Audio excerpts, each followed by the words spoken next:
চাচা বাড়ি ঘর তো সাজানো কেন, হেনা কোথায়? আর চাচা বলবে বাবা হেনার তো বিয়ে হয়ে গেছে, তুমি বাস খাও, তুমি গাঞ্জা খেয়ে ঘুরে বেড়াও। সত্য কথা কি জানেন, পুরুষ মানুষ যতদিন টাকা কামাই করতে পারে সবার কাছে প্রিয় থাকে, আর যেই দিন টাকা কামাই বন্ধ হয়ে যায় আপন মানুষগুলো সব পর হয়ে যায়।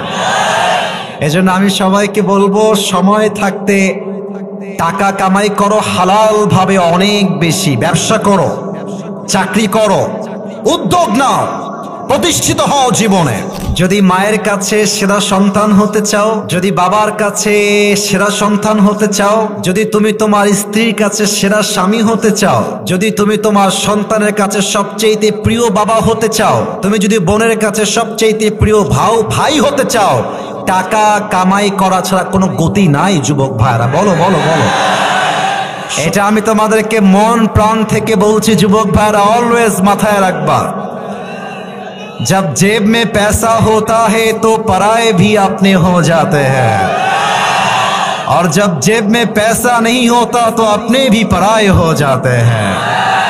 পকেট ভর্তি টাকা থাকলে ভালোবাসার মানুষের কোনো অভাব হয় না বাংলাদেশে, আর পকেট খালি হয়ে গেলে ঘরের আপন বউটাও পর হয়ে যায়।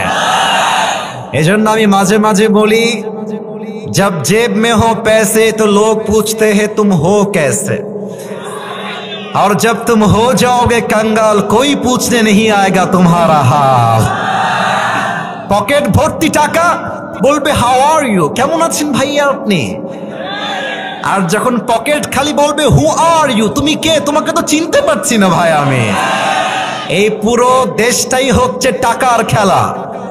এই টাকার জন্য হাজার হাজার যুবক তার পছন্দের মেয়েকে বাংলাদেশে বিয়ে করতে পারে না, এবং এই টাকার জন্য আমি মেয়েদেরকে অসম্মান করে কথা বলছি না, সব মেয়েকে আমি আসিফ এক পাল্লায় মাপি না।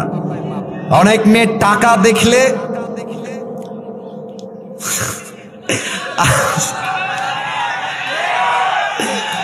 টাকা দেখলে আর সরকারি চাকরি দেখলে টাকার সঙ্গে বিয়ের পিড়িতে বসে যায় না, এমন মেয়ে তো বাংলাদেশে নাই।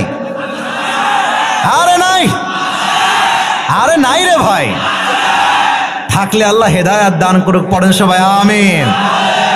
এজন্য আমি বলি, পকেট শূন্য থাকা অবস্থায় যে আমাকে হালাল ভাবে বিয়ে করতে চাইবে সে তো